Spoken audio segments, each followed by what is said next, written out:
Estudar a Bíblia, estudar a Bíblia, estudar a Bíblia na escola dominical.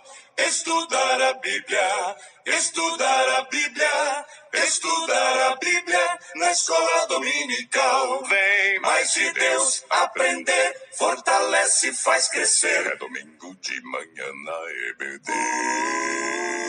Os jovens aprendendo, adultos sim estão, também os pequeninos, as crianças. Que legal! Oh, que momento sem igual, cresce na fé e no saber, vem com a família pra EBD. Vem com a família pra EBD. Vem pra EBD. A paz do Senhor, queridos! Estamos iniciando mais um vídeo subsídio de seu canal EBD Fácil e Motivadora.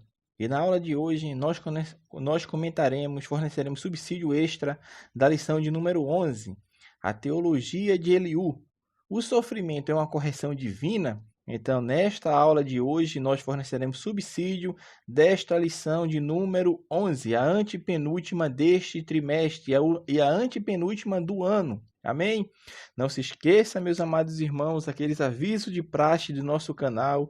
Você ainda que não é inscrito no nosso canal, venha se inscrever, nos abençoe com a sua inscrição, compartilhe o nosso vídeo, compartilhe com sua igreja, com os seus alunos, com os professores, amém? Não se esqueça também que na descrição deste vídeo nós temos um link que dá acesso a um teste online. Teste este fácil, rápido e simples. Não deixe também de fazer o teste online.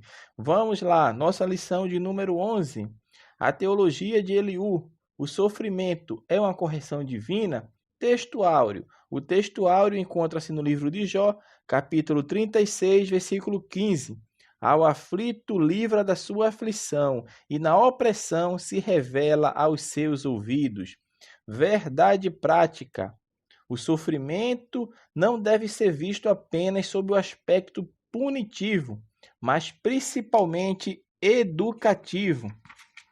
A leitura bíblica em classe, meu irmão, encontra-se no livro de Jó, capítulo 32, dos versículos 1 ao 4, capítulo 33, dos versículos 1 ao 4, capítulo 34, dos versículos 1 ao 6, e no capítulo 36, dos versículos 1 ao versículo de número 5, amém?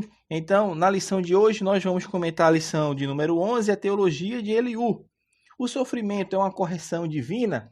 Então agora nós vamos comentar sobre este jovem homem, esse jovem que agora vem fazer o seu discurso ao patriarca Jó. Nós vemos em lições passadas que outros 3 amigos de Jó falaram um discurso, teve a réplica, teve a tréplica e assim levaram o seu entendimento para tentar explicar tudo aquilo que o patriarca Jó estava sofrendo. E nesses capítulos, até o capítulo 31, você não vê a figura de Eliú, porque ele era o mais moço, era o mais jovem, era costume da época. Os mais jovens ficarem apenas como ouvinte, não participante daquela conversa.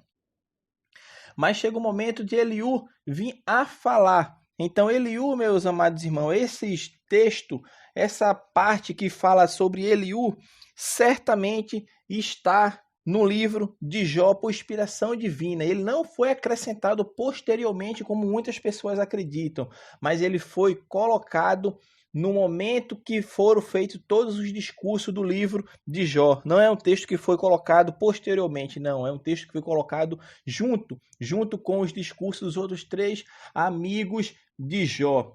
E o discurso de Eliú, meus irmãos, é bastante grande se nós percebermos. Por quê? Porque ele vai do capítulo 32 ao capítulo 37.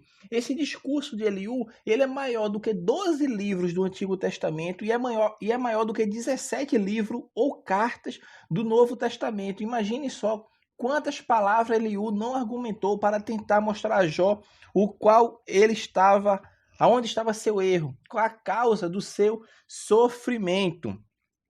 Então, meus amados irmãos, no primeiro ponto da lição vai falar o sofrimento como uma forma de revelar Deus. É neste primeiro ponto da lição, nesse tópico da lição, que o autor vai falar sobre sofrimento como uma forma de revelar Deus. Por quê? Porque agora vem entrar o discurso de Eliú. O discurso de Eliú agora vai começar. Se os irmãos perceberem, o autor pula o capítulo 32 e vai direto para o capítulo 33. Mas percebam, meu irmão, como eu falei anteriormente, o discurso de Eliú vai do capítulo 32 ao capítulo 37. O primeiro discurso dele é o capítulo 32 e 33.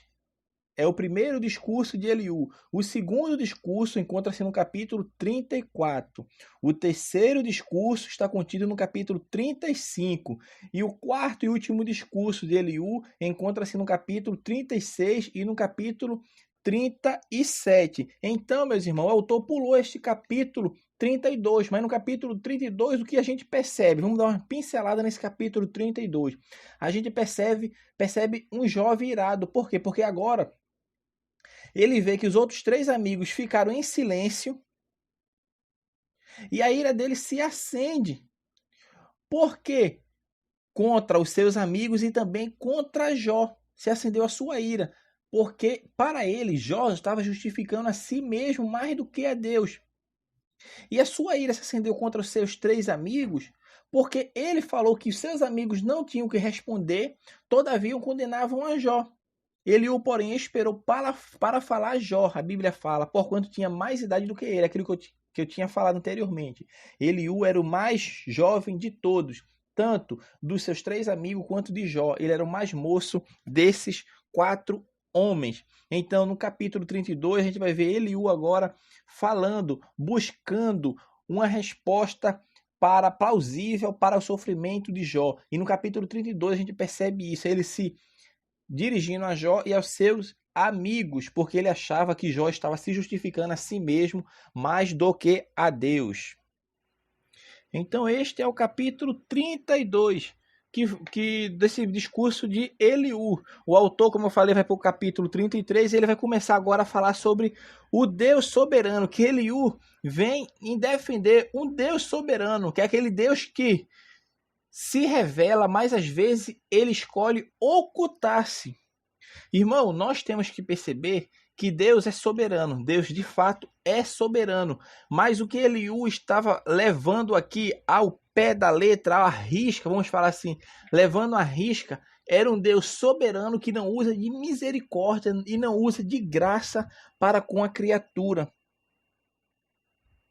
Era isto o erro de Eliú. E é isto que nesse seu primeiro discurso o autor da lição vem a falar neste tópico aqui, sobre o tópico primeiro, sofrimento como uma forma de revelar a Deus. Deus é soberano. Eliú está certo com relação a isso. Porém, quando ele aplica esse atributo de Deus sobressaindo sobre os outros atributos de Deus, aí é que se encontra o erro. E normalmente quando uma crença, uma religião coloca um atributo divino superior a qualquer outro ou aos demais, certamente está caminhando para um lado avesso às escrituras, porque nenhum dos atributos de Deus é superior ao outro. Não existe atributo maior nem menor, mas todos estão no mesmo nível. Então, Deus soberano é o Deus misericordioso. O Deus severo é o Deus bom. Então nós temos que entender isso, que os atributos divinos estão todos na mesma patente, estão todos no mesmo nível. Ele é um Deus soberano, mas é um Deus que age com a sua graça também. Então Eliú começa a falar agora para Jó, que Deus é soberano, Jó. E como Deus é soberano para Eliú, ele fala que o orgulho do homem está privando ele de ouvir a Deus. O orgulho, ele falando para Jó, porque para ele, Jó não estava escutando Deus falar com ele, porque Deus se revela ao homem. E Eliú fala isso, Deus se revela ao homem, e às vezes ele se revela no sonho, ele se revela quando o homem vai deitar, num sonho, quando ele está ali dormindo, numa visão, mas ele vai se revelar ao homem. Mas Eliú fala para Jó que Jó não está escutando Deus falar com ele, porque o orgulho de Jó está tapando os seus ouvidos. O orgulho de Jó está impedindo dele ouvir a Deus falar com ele, porque é como o autor fala, que Deus nunca deixou de revelar-se, mas às vezes ele escolhe ocultar-se. É o que está abarcando esse discurso de Eliú no capítulo 33. Então Eliú está vendo isso. Para Jó, o silêncio de Deus era como se confirmasse aquilo que ele entendia, que o Senhor procurava pretexto para ele e considerava-o como seu inimigo. Isso era o que Jó estava pensando sobre si. Mas já Eliú entendia que Jó interpretava o silêncio de Deus como uma forma de punição contra ele. Não. Mesmo os amigos de Jó fazendo muito barulho, a gente observa que o livro de Jó é um livro que é um livro silencioso com relação ao falar de Deus, ao Deus aparecer falando. Se os irmãos perceberem, em todos os discursos, Deus está em silêncio. Inclusive, no discurso de Eliú, Deus também está em silêncio. Então, o silêncio no livro de Jó, meu irmão, é algo que é perceptível à pessoa que vai ler, ao leitor. As causas, meu irmão, desse silêncio pode ser vista de diferentes ângulos. Se você perceber, os amigos de Jó estavam convencidos de que Deus não respondia porque ele abrigava algum pecado. Isso era o que os outros 3 amigos pensavam: Elifaz, Bildade e Zofar. Já para Eliú, Jó padecia de um orgulho pecaminoso que o impedia de escutar a voz de Deus, pois ele falava, mesmo que fosse por meio de imagens oníricas, que é o que a gente falou anteriormente, que Deus pode falar de qualquer forma.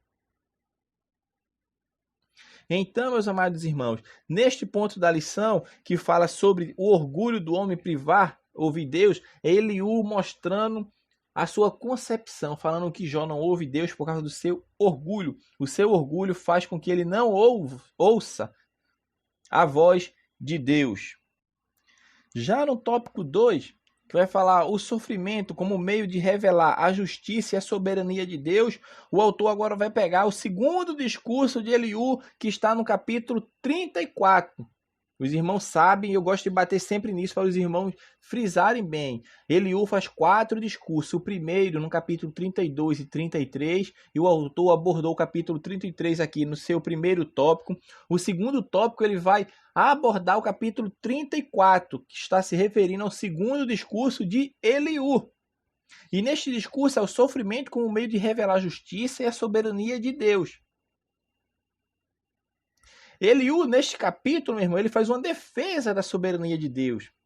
Mas os amigos de Jó, quero também os amigos de Eliú, os outros 3, já haviam por diversas vezes, meu irmão, contrastado o agir justo e soberano de Deus com as atitudes de Jó. Agora vem Eliú e põe novamente essa temática em evidência. Convém, meus irmãos, a gente falar aqui que a soberania de Deus, como eu falei anteriormente, é uma doutrina bem definida nas Escrituras. Ela faz parte dos atributos de Deus. A gente tem que ter em mente isto. Então, meus irmãos, este tópico aqui que vai falar sobre a justiça de Deus demonstrada, o caráter justo de Deus e a defesa da soberania de Deus. É a parte que Eliú agora está defendendo. Então, é exatamente essa ideia que Eliú demonstra querer mostrar. Não estaria Jó atentando contra esse importante conceito quando parecia querer nivelar-se ao seu Criador? No caso, esse conceito de soberania divina. Será que Jó não estava querendo ficar no mesmo nível que o seu Criador? Ele o mostra que é a criatura que depende do Criador e não o Criador da criatura. Ele o defende a tese de que Deus é maior que o homem e não precisa dar contas de seus atos. Aí no capítulo 34, esse que nós estamos vendo, mostra que Deus é Senhor absoluto. Se fosse injusto, o universo simplesmente não subsistiria. Então, meus amados irmãos, a justiça de Deus ela é demonstrada neste capítulo 34 através da defesa que Eliú faz da justiça de Deus. Embora ele comece pensando de uma maneira errônea, ele fala e está falando de uma maneira errada. Por quê? Porque ele atribui também, assim como seus amigos, algum pecado ao patriarca Jó. E Jó não tinha nenhum pecado. Porque o próprio Deus tinha dado testemunho de Jó. E Eliú quer contrastar isso com Jó. Jó, você está querendo se nivelar ao nível de Deus. E Deus não presta conta do que ele faz a nenhum ser humano. Isto é verdade. Mas os bastidores o bastidor que estava acontecendo na vida de Jó, nem Eliú sabia, nem o patriarca Jó sabia. Então, meus irmãos, o caráter de Deus não pode haver dúvida. E Eliú faz uma defesa esplêndida sobre esse caráter de Deus, mas o pensamento deles com relação à experiência que Jó está passando está totalmente errônea. Então, neste capítulo, ele vem defender a soberania de Deus, mostra o caráter justo de Deus, que Deus é justo, e como essa justiça de Deus é demonstrada. Mas, como eu falei anteriormente, é preciso destacar duas coisas sobre a fala de Eliú. Primeiramente, ele, assim como seus amigos, como eu falei anteriormente, erra por partir do princípio de que Jó havia cometido pecado. Já em segundo lugar, meus irmãos, Eliú exalta apenas a justiça de Deus e nada diz acerca de sua misericórdia. Para ele, o Altíssimo havia posto sua justiça soberana acima do seu amor, o que é um erro, meu irmão, como falei anteriormente. Deus, sem dúvida alguma, é justo, mas grandiosamente amoroso e misericordioso. Amém?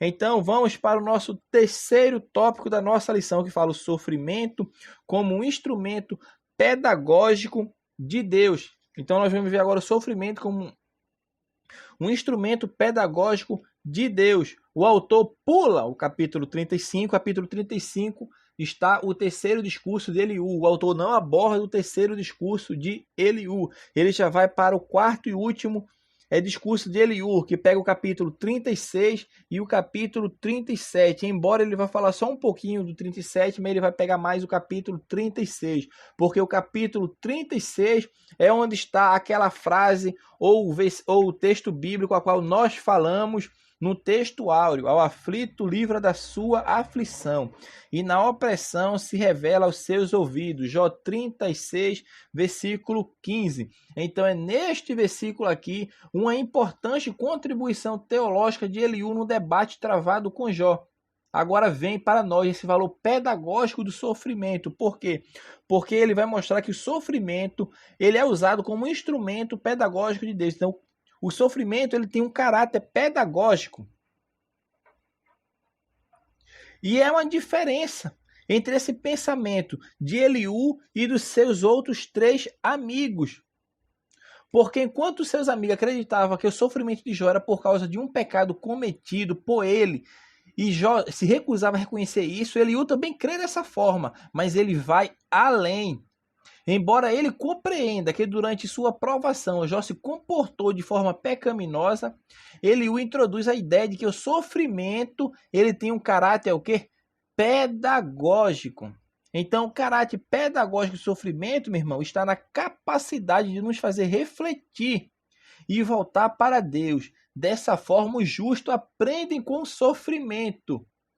E o inverso disso é que o ímpio, o incrédulo, quando ele está passando por sofrimento, ele vem a questionar a soberania de Deus e vem a duvidar da existência de um Deus todo-poderoso. Porque da mesma forma que nós, santos, crentes, salvos em Cristo, aprendemos com o sofrimento que vem sobre a nossa vida, o ímpio, no lugar dele se voltar para Deus, reconhecer que é pecaminoso, que necessita da graça divina, não. Ele faz o contrário, ele se distancia cada vez mais do Deus todo-poderoso, daquele Deus que faz e tudo acontece, porque eles não admitem que um Deus bom e soberano compartilhe com o sofrimento humano. Ele não admite isso na sua mente, mas nós que somos o povo de Deus, acreditamos e cremos que quando passamos pelo sofrimento, estamos passando também, aprendendo algum conhecimento pedagógico da parte de Deus. E por fim ele fala adorando a Deus na tormenta. Ele vem falar que Deus é grande e nós não o compreendemos. Então, para ilustrar o argumento da grandeza de Deus, Eliú faz uma explanação sobre a ação de Deus nas estações do ano. Ele vem mostrar ali outono, inverno, verão, primavera. O argumento tem o objetivo de quê? Demonstrar a grandeza de Deus sobre a criação e como este fato deve fazer com que Jó o reconheça como grande e o louve como tal. Então, meus amados irmãos, nós devemos olharmos unicamente para Deus, que é o autor e consumador da nossa fé, e devemos ter em mente as palavras do apóstolo Pedro, que ele falou em 1 Pedro capítulo 4, versículo 12. Amados, não estranheis a ardente prova que vem sobre vós, para vos tentar, como se coisa estranha vos acontecesse. Ou seja, isso não é coisa estranha mesmo que está acontecendo. Tem um caráter pedagógico. É Deus se manifestando na sua vida. E o sofrimento é uma constante na vida do cristão. No mundo tereis aflições, mas tende bom ânimo. No mundo nós teremos aflições, nós seremos perseguidos, caluniados, humilhados, atribulados, mas temos a certeza, porque o Senhor Jesus falou: eis que estou convosco todos os dias, até a consumação dos séculos. Então nós temos que ter a certeza que Deus está conosco. Jó não tinha essa esperança, ele achava que Deus o tinha abandonado. Porque, como a gente viu na lição passada, ele se lembrava disso. E a primeira coisa que ele faz uma retrospectiva de sua vida é do seu passado, quando a mão do Todo-Poderoso estava sobre a sua vida e a sua família. E ele acha que Deus o abandonou porque Deus está em silêncio. Porque ele pergunta, ele quer ter uma audiência com Deus, ele quer ir conversar com Deus para entender tudo aquilo que está sobrevindo sobre a sua vida. Mas o silêncio de Deus às vezes até incomodou a Jó, como algumas vezes incomoda a gente como crente. Mas creia que no silêncio é que Deus está trabalhando. Ele está ouvindo, ele está atento a tudo.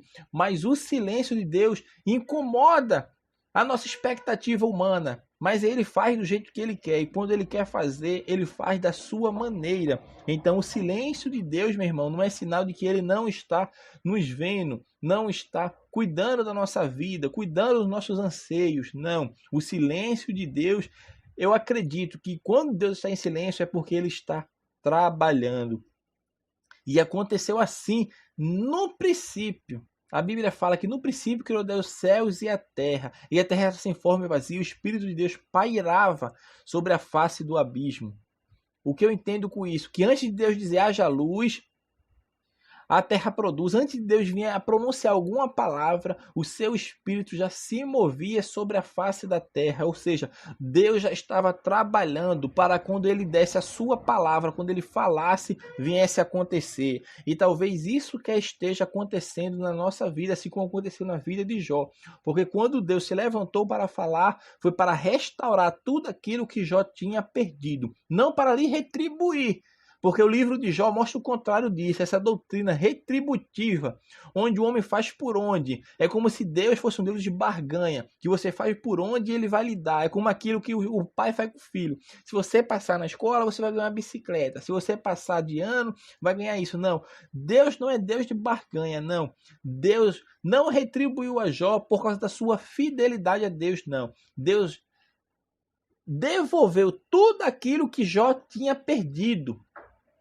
Ele não retribuiu a Jó, não. Ele devolveu.